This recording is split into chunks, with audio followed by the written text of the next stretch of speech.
Good morning friends, welcome to our YouTube channel. मैं हूं आयुषी और आज है 8 जून और 8 जून से करंट अफेयर्स के जितने इंपॉर्टेंट क्वेश्चन होंगे आज के हम इस वीडियो में डिस्कस करेंगे। तो बढ़ते हैं हमारे क्वेश्चंस की तरफ। तो आज का जो हमारा पहला क्वेश्चन है वो है विश्व खाद्य सुरक्षा दिवस वर्ल्ड फूड सेफ्टी डे किस दिन मनाया जाता है। तो इसका सही ऑप्शन है ऑप्शन नंबर ए, 7 जून को मनाया जाता है। विश्व खाद्य सुरक्षा दिवस जो है वर्ल्ड फूड सेफ्टी डे जो है वो 7 जून को मनाया जाता है। और 2021 में जो था इसकी थीम रखी गई थी स्वस्थ कल के लिए आज का सुरक्षित खाना, मतलब safe food today for a healthy tomorrow. और इसकी शुरुआत जो थी, मतलब पहली बार विश्व में जो खाद्य सुरक्षा दिवस जो था 2019 में मनाया गया था। और 2019 में जो इसकी थीम थी वो थी फूड सेफ्टी एवरीवन्स बिजनेस। इस विषय के साथ या इस थीम के साथ मनाया गया था। तो इसमें जब भी कोई चीज़ होती है तो वो हमेशा पहला या लास्ट पूछा जाता है। तो इसमें पहला या हमेशा याद रखने की विश्व खाद्य सुरक्षा दिवस जो पहला था वो 2019 से मनाया गया था। और इसकी जो थीम रखी गई थी वो थी फूड सेफ्टी एवरीवन्स बिजनेस। और इस विषय के साथ इसकी शुरुआत की गई थी। और 2021 में जो इसका विषय रखा गया था वो था safe food for a healthy tomorrow, स्वस्थ कल के लिए आज का सुरक्षित होना। तो बढ़ते मैं नेक्स्ट क्वेश्चन की तरफ। आज का जो हमारा सेकंड क्वेश्चन है वर्ल्ड पीस डे, विश्व कीट दिवस जो है विश्व कीट जागरूकता दिवस कब मनाया जाता है। तो इसका सही ऑप्शन है ऑप्शन नंबर बी, जो है इसका 6 जून को मनाया जाता है। विश्व कीट दिवस या विश्व कीट जागरूकता दिवस जो है वर्ल्ड पीस डे जो है वो 6 जून को मनाया जाता है। और इसके बनाए जाने का जो कारण है, मतलब पहली बार जो था यह पहला विश्व कीट दिवस जो था वो 2017 में मनाया गया था। और विश्व कीट दिवस की जो शुरुआत हुई थी वो कहाँ से हुई थी, उसकी शुरुआत हुई थी चीन कीट नियंत्रण संघ द्वारा और federation of Asian and Oceania paste messengers association, national pest management association द्वारा ये सह प्रायोजित किया गया था। और यूरोपीय कीट प्रबंधन संघों का परिसंघ की गई थी। तो इसकी शुरुआत जो है 2017 में हुई थी। और विश्व कीट दिवस की शुरुआत जो है चीनी कीट नियंत्रण संघ द्वारा federation of Asian Oceania paste manager association, national pest management association, यूरोपीय कीट प्रबंधन संघों के परिसंघ के द्वारा की गई थी। और इसमें मैं जो कीटों की हम बात कर रहे हैं तो उसमें जो कीट है जो फसलों पे लग जाते हैं या जो फसलों को ख़राब करते हैं उन कीटों की हम बात कर रहे हैं। तो उनके लिए जो जागरूकता फैलाना, तो उसकी पिस्ट मतलब जो हानिकारक, मतलब हमें जो नुकसान पहुँचाते हैं उन कीटों की यहाँ बात हो रही है। और उनके लिए जागरूकता फैलाना, इस चीज़ के लिए जो है ये डे मनाया जाता है, जो हर साल जो है 6 जून से मनाया जाता है। और इसकी शुरुआत जो हुई थी वो हुई थी 2017 में जो है इस डे की शुरुआत हुई थी। बढ़ते हमारे नेक्स्ट क्वेश्चन की, जो है हमारा क्वेश्चन नंबर 3 है हमारा, निम्न में से किस राज्य सरकार ने आर्थिक रूप से कमज़ोर SC ST एवं अति पिछड़ा वर्ग के विद्यार्थियों के लिए मुख्यमंत्री अनुमति कोचिंग योजना का शुभारंभ किया है। तो इसका सही ऑप्शन है ऑप्शन नंबर डी जो है इसका सही आंसर होगा। राजस्थान सरकार ने जो है हाल ही में जो है राजस्थान सरकार ने निम्न जो आर्थिक रूप से कमज़ोर ST ST और अति पिछड़ा वर्ग के जो विद्यार्थी थे उनके लिए जो है मुख्यमंत्री अनुमति कोचिंग योजना का जो है शुभारंभ किया है। और इसका योजना जो है इस योजना के तहत जो है छात्र और छात्राएं जो होगी जिनके परिवार की वार्षिक आय जो है 8 लाख रुपए प्रति वर्ष से कम है, वे कोई तैयारी कर रहे हैं किसी गवर्नमेंट एग्ज़ाम की या किसी प्रकार की कोई तैयारी कर रहे हैं और उनको कोचिंग की ज़रूरत है, तो वो इस कोचिंग में मुख्यमंत्री अनुमति कोचिंग योजना से अपनी पढ़ाई कर सकते हैं। लेकिन उसमें यह शर्त रखी गई है कि उनके परिवार की जो आय है, जो वार्षिक आय होती है, जो एनुअल इनकम है, वो कम से कम जो है 8 लाख रुपए प्रति वर्ष होनी चाहिए। और मुख्यमंत्री अनुमति कोचिंग योजना से जो होगा हर वर्ग के आर्थिक रूप से कमज़ोर विद्यार्थियों को है आगे बढ़ने के समान अवसर मिलेंगे। मतलब उन्होंने इसमें कहा है कि किसी भी वर्ग का जो भी बच्चा होगा, जो भी छात्र होगी, जो भी छात्राएं होगी, वो इस कोचिंग से ज़रिए अपने पढ़ाई को जारी रख सकता है। लेकिन उनकी शर्त यही है कि परिवार की जो आय है वो 8 लाख रुपए से कम होनी चाहिए या 8 लाख रुपए की मतलब इतनी होनी चाहिए प्रति वर्ष जो एनुअल इनकम है। और उसी क्योंकि वही बच्चे जो होंगे वो आर्थिक रूप से पिछड़े वर्ग बच्चे कहलाएंगे। तो यहाँ राजस्थान सरकार की अगर हम बात करें तो राजस्थान के जो मुख्यमंत्री वो है अशोक गहलोत जी, उन्होंने इसकी शुभारंभ किया है। और राजस्थान के जो गवर्नर हैं, तो वहाँ के जो गवर्नर है वो है कालराज मिश्रा। और यहाँ का कैपिटल जो है वो क्या है, जयपुर है। कालराज मिश्र जो वहाँ के गवर्नर है, राज्यपाल है, और जो वहाँ का कैपिटल है वो है जयपुर। जयपुर को हम पिंक सिटी भी कहते हैं, पिंक सिटी मतलब गुलाबी नगर। और तो यहाँ पे यही हमें याद रखना है कि मुख्यमंत्री अनुमति कोचिंग योजना जो है राजस्थान में शुरू की गई है, जिसमें किसी भी वर्ग का जो आर्थिक रूप से पिछड़ा बच्चा होगा, जिसकी आय जो होगी, जिसकी एनुअल आय जो होगी, घर में जो भी कमाता होगा उसकी एनुअल आय जो होगी वो 8 लाख रुपए से कम होगी, वो इस कोचिंग के जरिए अपनी किसी भी तरह की गवर्नमेंट एग्ज़ाम या कोई भी जो तैयारी वो कर रहा है वो कर सकता है। आज का हमारा 4th क्वेश्चन है, हाल ही में किस देश ने भारतीय वैक्सीन कोवैक्सीन के आयात को मंजूरी दे दी है? तो इसका सही आंसर है ऑप्शन नंबर बी जो है ब्राज़ील, ऑप्शन नंबर सी जो है ब्राज़ील जो है इसका सही आंसर होगा। तो हाल ही में जो है ब्राज़ील देश ने भारतीय वैक्सीन कोवैक्सीन के आयात को जो है मंजूरी दे दी गई है। तो कोवैक्सीन का जो निर्माण है वो हैदराबाद बेस्ड का भारतीय कंपनी भारत बायोटेक द्वारा किया जाता है। मतलब कोवैक्सीन का जो निर्माण है वो भारत में हो रहा है। और जो कोविड-19 महामारी के लिए कहीं ना कहीं बहुत ही ज़्यादा यूज़फुल है। तो ब्राज़ील ने जो है इसकी मांग की है। गौरतलब है कि भारत ने आयात की जाने वाली इन टीकों का उपयोग विशिष्ट परिस्थितियों में किया जाएगा। फिलहाल ब्राज़ील ने भारत से जो है कोवैक्सीन की 4 मिलियन खुराक आयात करने का जो है फैसला लिया है। और लेकिन भारत ने कहा है कि अभी हमारे देश में ये सब चल रहा है, और जब बहुत ही विकट परिस्थिति होगी, विशेष परिस्थितियाँ होगी, जब आपको चाहिए होगा, जब बहुत विशेष परिस्थिति होगी तभी हम आपको देंगे। और ब्राज़ील ने कम से कम जो है 4 मिलियन खुराक की मांग की है कि हमें 4 मिलियन खुराक चाहिए भारत से। और इसका जो इसमें याद करने वाली बात यह है कि जो कोवैक्सीन का निर्माण है ये हैदराबाद में जो भारतीय कंपनी है भारतीय बायोटेक, वहाँ पे इसका निर्माण किया जा रहा है।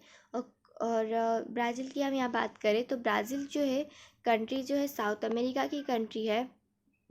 और यहाँ के जो प्रेसिडेंट है वो है जय बोल्सोनारो है।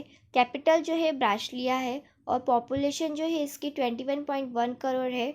और करेंसी है ब्राज़ीलियन रियल। ऑफिशियल लैंग्वेज जो है पोर्तुगीज।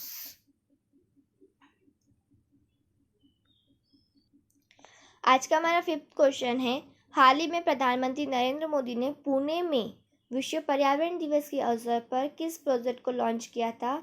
तो उन्होंने जो है D400 पायलट प्रोजेक्ट जो था उसे लॉन्च किया था। तो ये क्या होता है इसके डिटेल हम अभी पढ़ेंगे। तो हाल ही में जो है प्रधानमंत्री नरेंद्र मोदी ने पुणे में जो है विश्व पर्यावरण दिवस के अवसर पर जो है E400 पायलट प्रोजेक्ट जो है लॉन्च किया है। और इसमें जो है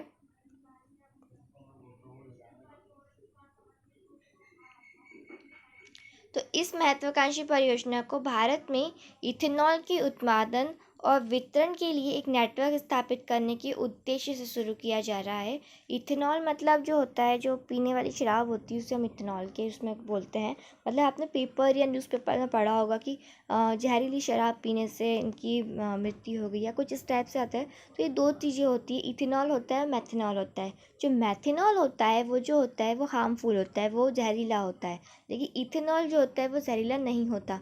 तो जो नरेंद्र मोदी है उन्होंने जो पुणे में विश्व पर्यावरण दिवस के अवसर पर जो है E400 पायलट प्रोजेक्ट जो है वो लॉन्च किया है। और महत्वाकांक्षी जो परियोजना जो लॉन्च की उन्होंने योजना में इथेनॉल के उत्पादन और वितरण के लिए एक नेटवर्क स्थापित करने के उद्देश्य शुरू किया जा रहा है। मतलब वो इथेनॉल को बनाने की इथेनॉल का जो है वितरण करेंगे और वितरण के लिए इसकी जा रही है। मतलब आप समझ सकते क्या हो रहा है। तो इसके लिए जो है उन्होंने प्रोजेक्ट पायलट तैयार किया है। तो ये जो है ये इतनी हार्मफुल नहीं होता। इथेनॉल मतलब ऐसी चीज़ है जिसे आप पी सकते हो। मतलब जो हमारे इसका उत्पादन इसलिए किया जाता है जब भी सैनिटाइज़र वगैरह हो रहा है, सैनिटाइज़र में भी इथेनॉल का ही यूज़ होता है। ये बिल्कुल हार्मफुल नहीं होता है। हाँ, लेकिन इसमें ऑक्सीजन होती है। अगर इसे आप किसी आग के पास ले जाते हो तो ये ईज़िली जो है आग पकड़ सकता है, इसलिए इन्हें आग से दूर रखना चाहिए। बाकी ये हार्मफुल नहीं होता है। मेथनॉल हार्मफुल होता है, जिनका फार्मूला इसका फार्मूला जो है ये है इथेनॉल का फार्मूला जो होता है वो होता है C2H5OH। ये एक अल्कोहल है, इथेनॉल अल्कोहल, जो कि हार्मफुल नहीं होता है, लेकिन मेथनॉल जो होता है वो हार्मफुल होता है। आज का हमारा क्वेश्चन नंबर 6 है कि हाल ही में किस राज्य सरकार ने नॉलेज इकोनॉमी मिशन लॉन्च किया है? तो इसका सही ऑप्शन है ऑप्शन नंबर ए जो है केरल है। हाल ही में जो है केरल राज्य सरकार ने नॉलेज इकोनॉमी मिशन लॉन्च किया है। तो हाल ही में जो है केरल राज्य ने नॉलेज इकोनॉमी मिशन जो है वो लॉन्च किया है। केरल सरकार ने इन ज्ञानकर्ताओं का समर्थन करने के लिए, ज्ञानकर्ता है जैसे जो टीचर्स वगैरह होते हैं या यूट्यूब पर जो अपने जैसे हम दे रहे हैं टीचिंग के लिए, आपको काफ़ी सारी चीज़ें प्रोवाइड कराते हैं, करेंट अफेयर्स या जीएस वगैरह जो भी है। तो इन लोगों के लिए जो है ज्ञानकर्ताओं के समर्थन के लिए जो है राज्य में नौकरी की संभावना को बढ़ा देने के लिए नॉलेज इकोनॉमी मिशन लॉन्च किया है। और साथ ही कौशल विकास को बढ़ावा देने और उच्च शिक्षा प्रणाली को मजबूत कराने और तकनीकी परिवर्तन के लिए जो है नॉलेज इकोनॉमी फंड को जो है 200 करोड़ रुपए से बढ़ाकर जो है इन्होंने 300 करोड़ रुपए कर दिया है। तो केरल जो सरकार है इनका कहना है कि हमारी नॉलेज इकोनॉमी मिशन है और इस मिशन का उद्देश्य ये है कि जो ज्ञानकर्ता हैं उनका समर्थन करना, ताकि राज्य में नौकरी और उनके लिए नौकरी की संभावनाओं को बढ़ावा देना। और उन्होंने इस फंड के लिए जो इनकी ये मिशन है नॉलेज इकोनॉमी मिशन, तो इसका जो उनका फ़ंड जो 200 करोड़ रुपए का था, उन्होंने इस तकनीकी के लिए इसका जो फ़ंड है वो 300 करोड़ रुपए कर दिया। नॉलेज इकोनॉमी फ़ंड जो है इन्होंने बढ़ा दिया, 100 करोड़ रुपए की इनमें जो मुनाफा उन्होंने ज़्यादा किया है, 200 से 300 करोड़ रुपए किया है। तो केरल के बारे में सभी जानते हो कि यहाँ की जो साक्षरता है वो बहुत ज़्यादा है, यहाँ पे पढ़े लिखे लोग बहुत ज़्यादा है, इसलिए यही लोग जो होते हैं इन चीज़ों के बारे में ज़्यादा सोचते हैं। जबकि साक्षरता दर जो है सबसे ज़्यादा है, यहाँ बहुत ज़्यादा पढ़े लिखे लोग हैं और इसलिए यहाँ की सरकार ने जो है नॉलेज इकोनॉमी के बारे में सोचा है। बाकी जगह तो महिला को इतना पढ़ने नहीं दिया जाता और इन सब चीज़ों की रूढ़िवादिता चलती रहती है। लेकिन केरल जो है काफ़ी ज़्यादा साक्षरता राज्य है। साक्षरता के राज्य की श्रेणी में सबसे अग्रणी जो राज्य है वो है केरल। तो यहाँ हम केरल की ओर बात करें तो यहाँ के जो गवर्नर है वो है आरिफ मोहम्मद खान। पॉपुलेशन है यहाँ की 3.46 करोड़। कैपिटल है यहाँ पे तिरुवनंतपुरम और यहाँ का चीफ मिनिस्टर जो है पिनराई विजयन है यहाँ के चीफ मिनिस्टर। बढ़ते मैं नेक्स्ट क्वेश्चन। आज का जो हमारा 7वां क्वेश्चन है कि हाल ही में नीदरलैंड की किस महिला धावक ने 10,000 मीटर की दूरी जो है 29 मिनट 6 सेकंड और 82 माइक्रो सेकंड में पूरा करने का नया विश्व रिकॉर्ड बनाया है? तो इसका सही आंसर है, इसका सही ऑप्शन है ऑप्शन नंबर डी जो है सिफान हसन, इसका सही आंसर है। तो हाल ही में जो नीदरलैंड की जो महिला धावक है उन्होंने 10,000 मीटर की जो दूरी है वो 29 मिनट 6 सेकंड और 82 माइक्रो सेकंड में पूरी की है, जिनका नाम है सिफान हसन।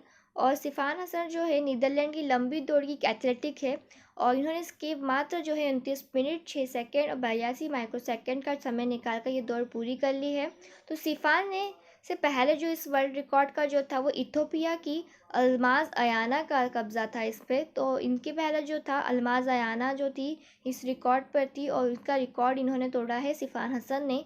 तो अल्माज ने जो है वो रियो ओलंपिक के दौरान जो है 29 मिनट 17 सेकंड और 45 माइक्रो सेकंड का जो है समय निकाला था।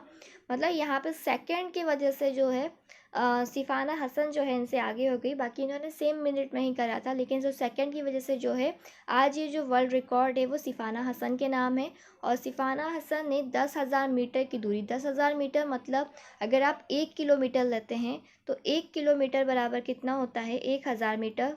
1,000 मीटर, तो यहाँ 10,000 मीटर की बात हो रही है। 10,000 मीटर दैट मीन्स होगा कि आपने 10 मीटर, यहाँ आप 10 किलोमीटर भी हाँ 10 किलोमीटर बोल सकते हैं आप। हाँ, तो इसके हिसाब से जो होगा 10,000 मीटर की, या फिर 10,000 मीटर बोल सकते हो नॉर्मल में आप।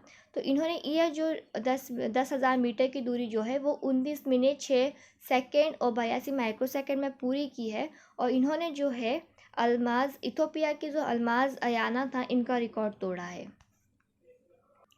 आज का हमारा जो है 8th क्वेश्चन है कि सामी खेदरिया किस देश के फुटबॉलर थे जिन्होंने हाल ही में संन्यास ले लिया है। तो इसका सही ऑप्शन है ऑप्शन नंबर बी, जो है जर्मनी के थे सामी खेदरिया, और जिन्होंने हाल ही में जो है सामी खेदरिया जो है जर्मनी के फुटबॉलर थे जिन्होंने हाल ही में संन्यास लिया। तो जर्मनी के फीफा विश्व कप विजेता सामी खेदरिया ये फीफा कप विजेता रहे हैं। इन्होंने स्टटगार्ट से अपना कैरियर शुरू किया था। VfB स्टटगार्ट से अपना कैरियर की शुरुआत की थी और रियल मैड्रिड में जाने से पहले 2006 और 2007 सीज़न में जो है लीग खिताब जीतने में उनकी मदद की थी, जहां उन्होंने ट्रॉफी से लैंस स्पेल में लीग और चैम्पियंस लीग जीती थी। उन्होंने 2014 में जो है फीफा विश्व कप जीतने में उनकी मदद की थी। सामी खेदरिया ने जर्मनी के लिए बहुत ही अच्छा खेला है और उन्होंने अपनी जो शुरुआत की थी वो VfB स्टटगार्ट से अपने कैरियर की शुरुआत की थी और काफ़ी अच्छे फुटबॉलर रहे थे।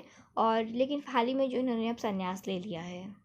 और ये जर्मनी के, इसमें याद रखने वाली बात यही है कि सामी खेदरिया है जर्मनी के फुटबॉलर थे और इन्होंने जर्मनी के लिए 2014 में फीफा विश्व कप जीतने में जर्मनी की मदद की थी। और इन्होंने जो है ट्रॉफी से लैंस स्पेल में भी लीग और चैम्पियंस लीग जीती है। ये बात याद रखने वाली है। क्वेश्चन नंबर 9 है किस व्यक्ति को जून 2021 से जून 2024 तक के लिए विश्व बैंक शिक्षा सलाहकार नियुक्त किया गया है। तो इसका सही ऑप्शन है ऑप्शन नंबर सी, जो है रंजीत दिसाले जो है इसका सही आंसर है। तो हाल ही में जो था जून 2021 में जो जून से 2024 तक के लिए जो है, मतलब 21 से लेकर 24 तक के लिए विश्व बैंक शिक्षा सलाहकार जो रहेंगे वो रंजीत सिंह दिसाले ही रहेंगे। मतलब अगर 2021 से 2024 तक कोई भी एग्ज़ाम अगर होती है और उसमें क्वेश्चन आता है कि विश्व बैंक शिक्षा सलाहकार किसे नियुक्त किया गया है, तो 21 से लेकर 24 तक के लिए जो शिक्षा सलाहकार होंगे वो होंगे रंजीत सिंह दिसाले। ये आप याद रखना। और जो रंजीत सिंह दिसाले हैं ये कहाँ से बिलोंग करते हैं, तो ये महाराष्ट्र के रहने वाले हैं। महाराष्ट्र के सोलापुर में ये रहते हैं। और यह अब विश्व बैंक द्वारा मार्च 2021 में शुरू किए गए कोच प्रोजेक्ट पर काम करेंगे। इस परियोजना का जो उद्देश्य शिक्षक व्यावसायिक विकास में सुधार करके देशों को सीखने में तेज़ी लाने में मदद करना। ये काफ़ी अच्छे शिक्षक रह चुके हैं, इसका बहुत अच्छा नॉलेज है और हाल ही में विश्व बैंक ने भी शिक्षा सलाहकार इन्हें नियुक्त किया है। और दिसाले जो है महाराष्ट्र के सोलापुर जिले के परितवाड़ी गांव के रहने वाले हैं। वह 2020 में ग्लोबल टीचर अवार्ड से भी सम्मानित होने वाले पहले भारतीय थे।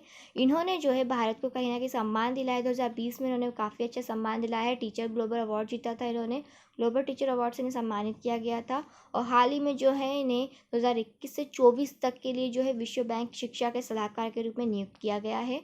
और ये जो प्रोजेक्ट है विश्व बैंक का द्वारा मार्च 2021 में शुरू किया गया था, जिसमें कोच प्रोजेक्ट पे काम करेंगे ये। और इस परियोजना का जो उद्देश्य हैगा वो, इस परियोजना का उद्देश्य क्या है कि शिक्षा व्यावसायिक विकास में सुधार करना। जो व्यावसायिक शिक्षा है हमारी, उस शिक्षा में जो है सुधार लाना और देश को सीखने में तेज़ी लाने में मदद करना है। आज का हमारा वीडियो का लास्ट क्वेश्चन है, क्वेश्चन नंबर 10 है हमारा, अज़रबैजान ग्रांड प्रिक्स का जो खिताब है किसने जीता था। तो इसका सही ऑप्शन है ऑप्शन नंबर ए, जो है सर्जिया पेरेज जो है इसका सही आंसर हो गया।